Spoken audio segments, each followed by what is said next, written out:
म जस्तै कटरको तरकारी मन पराउने को हुनुहुन्छ? आउनुहोस् है त आज बनाऊ मेरो स्टाइलमा सिम्पल तर मसालेदार कटरको तरकारी, जुन चाहिँ बनाउनलाई एकदमै सिम्पल छ, खाँदा चाहिँ यति मिठो हुन्छ।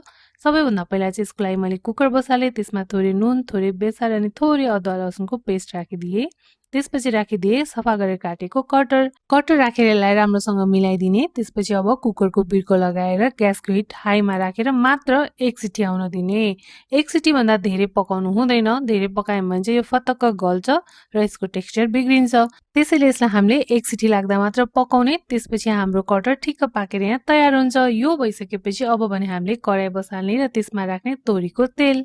तोरीको तेल राखेर एकछिन तात्न दिइसकेपछि अघि हामीले तयार गरेको कटरलाई यसमा राखेर केही बेर फ्राई गर्छौँ। यसलाई हामीले एकदमै क्रन्ची पारेर रातो हुने गरी फ्राई गर्नु पर्दैन। हल्का यसको टेक्सचर यतिको चेन्ज भएपछि चाहिँ यो तयार हुन्छ। यसरी नै यहाँनिर सबै कटरलाई फ्राई गरेर तयार गर्ने। सबै कटर फ्राई भएर तयार भइसकेपछि त्यही बाँकी रहेको तेलमा मैले जिरा फुराएँ, 2टा सुकेको खुर्सानी, 2टा तेजपत्ता अनि मसिनो गरी काटेको प्याज राखेँ। अब यसलाई राम्रोसँग चलाएर भुट्ने। प्याज भुटेर प्याजको कलर यतिको चेन्ज भइसकेपछि यसमा राखिदिने काटेको टमाटर। त्यसपछि राखिदिने स्वादअनुसार नुन र यसलाई राम्रोसँग चलाएर यहाँ मिक्स गरिदिने।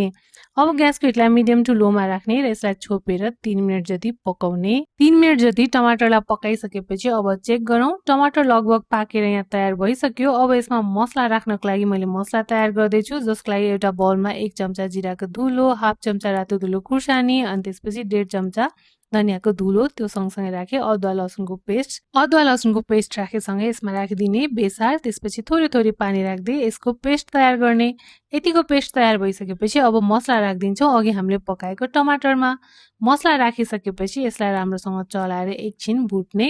अब मसलालाई राम्रोसँग पाक्न दिनुपर्छ, त्यसैले यसलाई फेरि छोपेर लो हिटमा 3-4 मिनट पाक्न दिने। 3-4 मिनट पकाइसकेपछि यसरी माथिबाट तेल छोडेपछि मसलाले हाम्रो यो मसला पाकेर यहाँ तयार भयो। मसला यतिको पाकेर तयार भइसकेपछि अब यसमा राखिदिने पानी। यसमा हाल्ने पानी चाहिँ हामीले सुरुमा कटर उसिन्दाखेरि लिएको पानी हुन्छ, त्यही पानी राख्छौँ, त्यो चाहिँ फ्याँक्दैनौँ, त्यसमा चाहिँ फ्लेभर हुन्छ।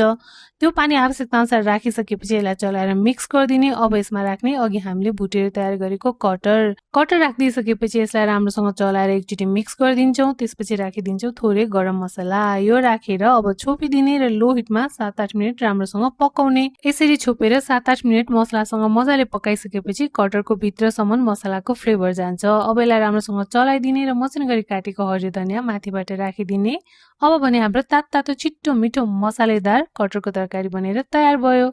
यसरी बनाएको कटरको तरकारीलाई तातो भातसँग सर्भ गर्नु होला, एकदमै मिठो हुन्छ। हजुरहरूले पनि यो रेसिपी एकचोटि ट्राई गर्नु होला अनि हजुरहरूको रेसिपी कस्तो बन्यो भनेर कमेन्ट गर्न भने नबिर्सिनु होला अनि इजी किचन रेसिपीलाई फलो गरिदिनु होला। Thank you for watching.